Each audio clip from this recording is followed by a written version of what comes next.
fat comedians have to talk at least a little bit about being fat, or the audience gets distracted. I'm not the typical fat guy. I do not lie about my weight. I lie about my height. I'm just under 300 pounds. That is normal because I'm 8'4". I have been on every diet there is, even stooped to the lowest limb of the dieting tree, the binging and purging. Clearly not successful. I think the problem is that I mastered the binging before the purging, and so I fell a little bit behind. And when you're on a diet, people want to give you advice. You should have the beets, the cold beet salad. They're so sweet, they're like candy. No, they're not. They're like red vegetables. Candy is chocolate and awesome. I've been trying to exercise more. I was on a princess cruise. If you've ever been on a cruise, you know how big those cruise swimming pools are. So I did, let me think, 2 laps in a row. I would have done 3, but it was time for the grand fish and chips buffet, so I had to get out. Everybody wants to look thin.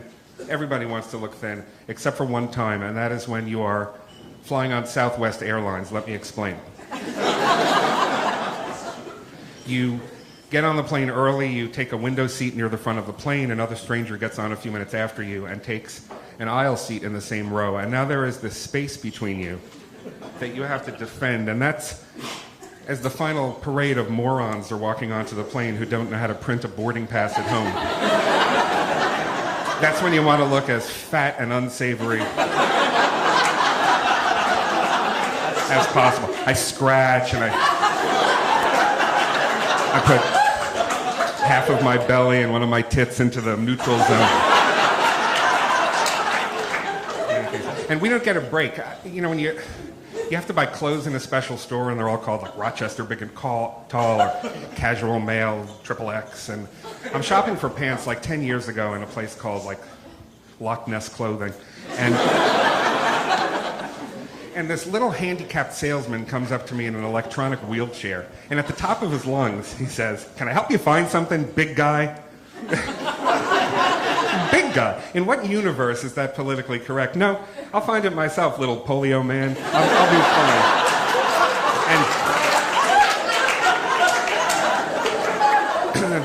That was during the dark times, my first marriage, and she was with me, and she'd give me the look. The look means you're being rude. The look means don't make fun of the guy with polio. Don't leave the toilet seat up. Don't call my mother a whore.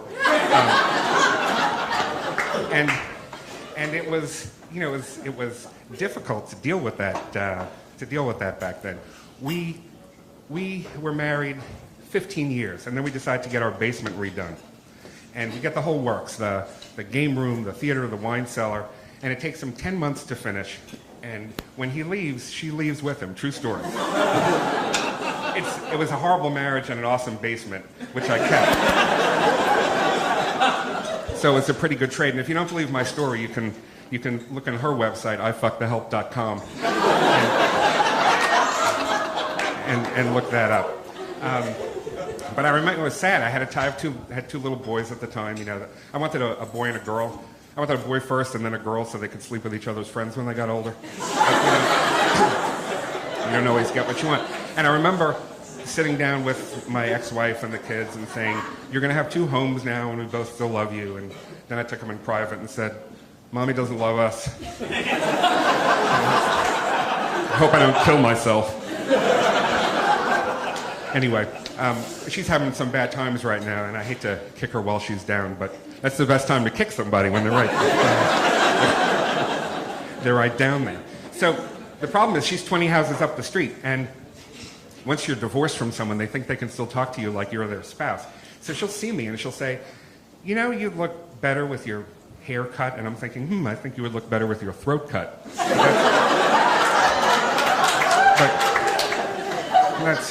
That's me. So Cruella moves out in 2003. And my friends all think that I'm going to have a hard time and I'm underconfident. I'm not underconfident. I love myself. I love myself so much that sometimes when I'm having sex, I fantasize about masturbating. But I I didn't date a lot of women. The first thing I did, I went out with this Asian woman that I had a crush. I love Asian women, but I had a crush on this woman for a long time. And she had a black belt in Kung Fu or something shocking. And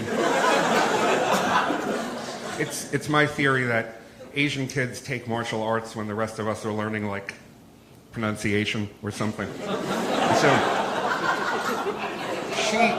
she said that I was boring, and I have a lot of faults, but boring is not one of them. So she's at my house, and I have the World Series of Poker on the radio, and she makes this motion like Vanna White, like, see what I mean? And I was about to slap. I would never hit a woman. I was about to slap her. A slap is more like disciplinary.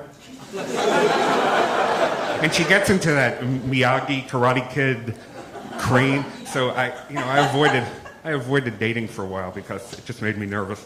I always treated women well. Went on fun dates and did a lot of fun things. It's not that they say money can't buy you love, but it can buy you sex and companionship, and that sort of adds up to the same thing.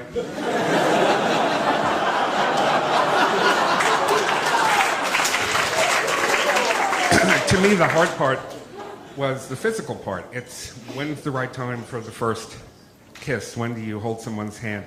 You think someone's playing hard to get, and then you're in front of a judge all of a sudden. And to me, it's because I had something embedded in my head, this phrase that I always knew. Everything is fine as long as there are two consenting adults. The problem is, I never realized that the two consenting adults, in fact, have to be you and the girl.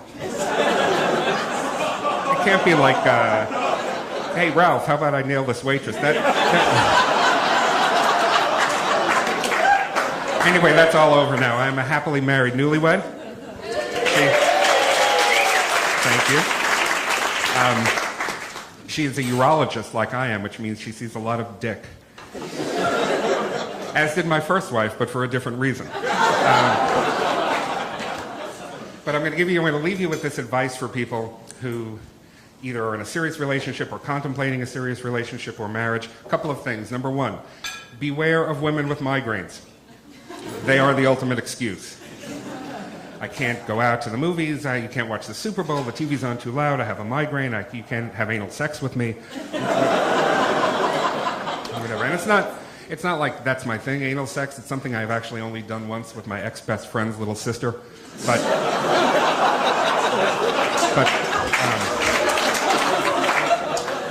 it's something I wouldn't mind doing every 4 weeks or so. Number two, when she asks if you look fat, I know you're supposed to say no. Apparently, you're supposed to say no immediately and not like you're having a raging debate going on in your head and say, turn around. Number three, when you play that game that every couple does, which is, if I meet somebody and you meet somebody, we'll each pick somebody and we're allowed to sleep with them and you can sleep with them, and if it happens, it happens, and it's not cheating because we both agreed in advance. It is okay to pick Rachel McAdams or some starlet or whoever. Do not pick her sister. And finally,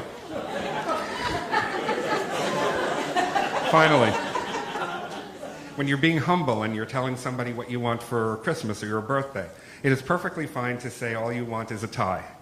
Not okay to say you want a little 20-year-old Korean girl. I couldn't imagine a better audience. Thanks so much.